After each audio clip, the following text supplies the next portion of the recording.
thanks, Karim. I would like to thank the chairpersons and Professor Hosni and the organizing committee for the invitation. Thanks for the time. So, patients with abdominal aortic aneurysm, and they are young and fit, it presents a very challenging case for us to treat, because whether to treat them with endovascular approach or open approach is always a big question. And the challenges happen because of the life expectancy of these patients. We expect them to live for another 20 or 30 years. And at the same time, we don't have the long-term durability of the grafts, although this industry is very evolving. It's in continuous evolution and development. Nevertheless, we still don't have a very durable graft. The other point is the reintervention rate, especially the earliest RCTs showed that there is almost 20 or more than 20% reintervention rate in the endovascular group.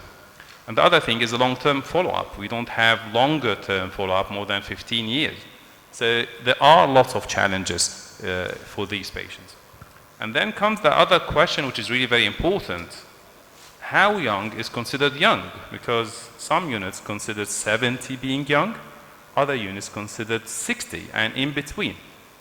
And that's what you will find in the next 5 minutes or so about the trials and studies that have been published looking into the results of endovascular aneurysm repair in younger patients. This study from Pittsburgh and Baltimore, they looked at the perioperative mortality in young patients, and it's not a surprise that all the endpoints favored EVAR, including 30-day mortality, including transfusion, myocardial infarction, and definitely, of course, not the least, hospital stay. And then in Leicester, UK, there was a question about what is the best option for these young patients.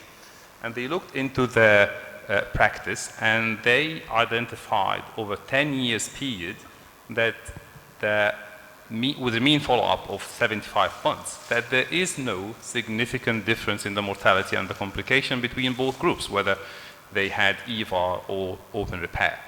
Again, we are talking here about patients 65 or younger, and this cut-off age was drawn from the fact that the national screening program in the UK is at 65 years of age. Another study from Canada, they looked at the practice with not a huge number of patients, but it was found that patients who had endovascular repair had worse left ventricular function and significant hypertension.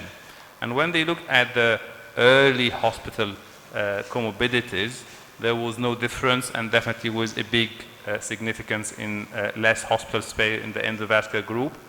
And when they looked at the long-term outcome, as for the survival rate, there was no significant difference. As for the mortality, there was no significant difference.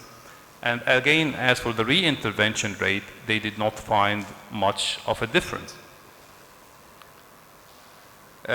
Another study asked whether age should be determined as a factor in offering treatment for patients. And they classified patients younger than 70, 70 to 80, and above 80. And again, there was no statistical difference between the three groups. And they concluded that age should not be a determinant factor about the modality of treatment.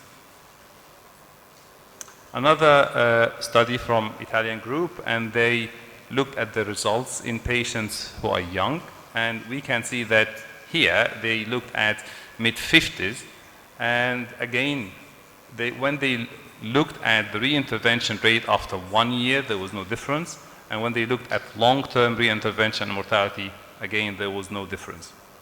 When they looked at the reintervention rate in both groups, they found that the open repair, all the reintervention was related to the laparotomy, and as expected, all the reintervention for the EVAR were related to the graft itself. This meta-analysis looked at 9 studies. 8 of them were retrospective, 1 was on RCT. And again, you can see that the age cutoff is different, whether it's 65, 70, or 60. Again, they followed them for a very long time, and the endpoints were either early, mid, and long-term mortality and reintervention. What they found at 30-day mortality, that was favor EVAR. 30-day morbidity favored EVAR. When they looked at the hospital stay, it goes without saying that that favors EVAR. And the interesting point is when they looked at the long-term mortality, it was still favoring EVAR. However, when they looked at the long-term reintervention, there was no statistical difference. And another group from Nottingham, UK, they looked at the experience and they classified it into open repair, custom-made graft, or standard EVAR. And the best outcome at the long-term mortality was with standard EVAR, much way significantly, statistically significant. And again, this is the Kaplan-Meier graph, and it shows again that the standard EVAR has the best outcome. Again, they concluded that patients who are young, and even if they are less fit, they have comparable results to the fit patients who get open repair.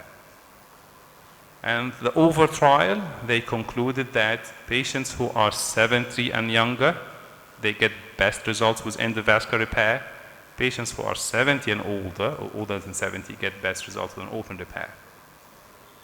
And finally, this meta-analysis from UK group on behalf of the EVAR1, DREAM, OVER, and ACE trials. And they concluded that all patients who are less or younger than 72, they get benefited from EVAR. And when they broke down to early stage, again, both benefited from EVAR. 6 months to 4 years benefit from EVAR. And again, more than 4 years, young patients benefit from EVAR. So in conclusion, these patients definitely represent a challenge, what to offer them.